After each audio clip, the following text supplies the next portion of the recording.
What's up guys, you're watching the Street Show, and if you're new to my channel, don't forget to subscribe and like. Today our topic is PlayStation 5 error, and the error is a CE-116799-3. We can't confirm your subscription to PlayStation Plus.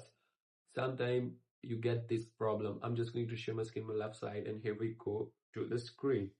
And look at that. Here we go to the settings and user and accounts. Just wait for the moment.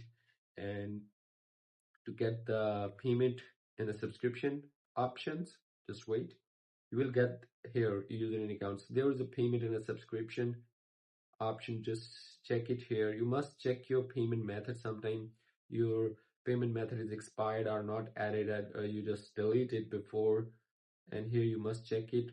If your credit card information is expired, you just add a new one. If one is not working, you simply add a new one also. Here is, and look at that, and then go to the purchase settings. You must set the purchase settings. Here is, you just check on no, don't need a password for every time. And here, and you must check the address also. Sometimes you have a different address and you are putting a different type of redeem codes or credit card information or payment method information. So simply you must check these all is the same, your PSN account region and your redeem codes region. That's how simply you can do it. And if you want to ask me a question, then leave a comment in the comment box. See you soon for the next one.